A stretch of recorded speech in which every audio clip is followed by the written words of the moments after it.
finally, one of the world's great opera stars rolled into the region today. Luciano Pavarotti faced his public on the eve of his sellout concert at Manchester's GMOX Centre.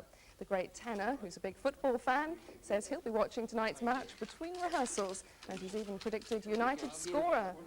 He drew a number 4 on the back of a red shirt, and we reckon that means Steve Bruce.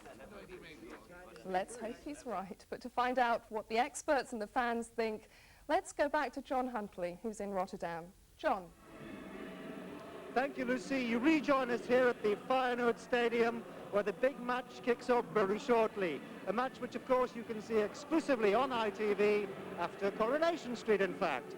Well, this is the first time that an English club has appeared in a European final since 1985, when the Heysel Stadium disaster led to their 5-year ban. But today, thousands of Manchester United fans have been arriving in Rotterdam, determined to enjoy themselves and lift the reputation of English fans abroad. Rob McCaffrey has been spending the day with them.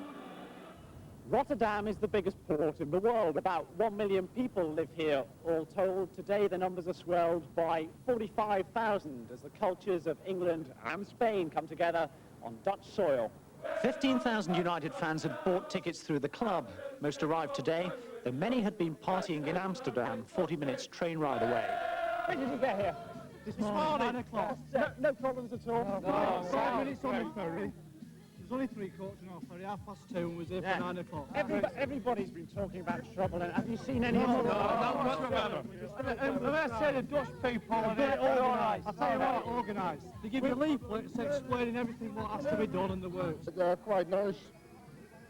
So far, no problem. They're having a good time. Let's hope it stays that way.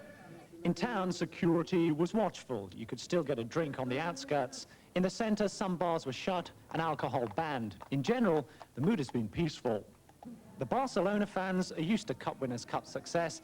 Their sides won it 3 times. That's more than anyone else.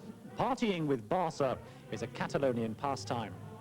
Partisan fans, but so far peaceful fans. It's the passion on the pitch that really matters. United hoping to crown English football's return to Europe with a nice piece of silver. Yay! Rob McCaffrey reporting there. Well, with me now is Dennis Law, who remembers Manchester United's triumph very well.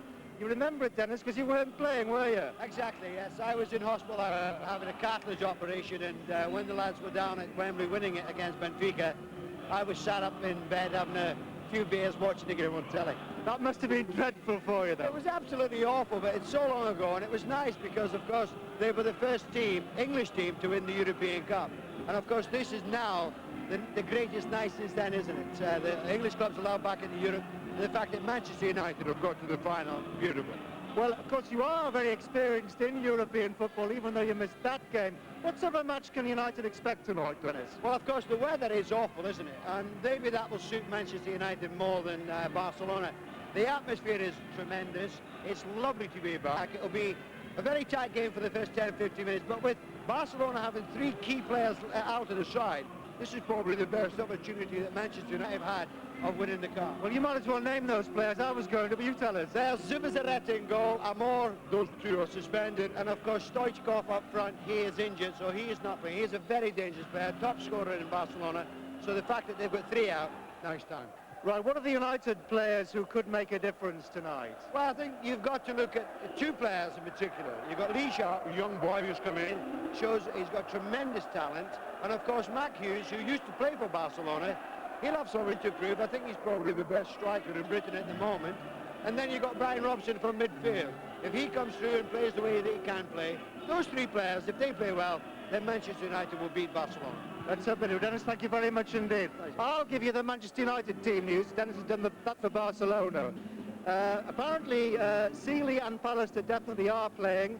So will Phelan, which means that Neil Webb is on the substitutes bench. Well, that's it. Don't forget, as I said before, the game is exclusively on ITV after Coronation Street.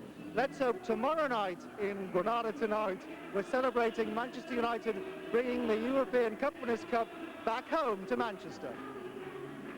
We should. Thanks very much for joining in Rotterdam. Well, now the Northwest has often been called the cradle of enterprise and industry. And this week we're celebrating that with a special festival.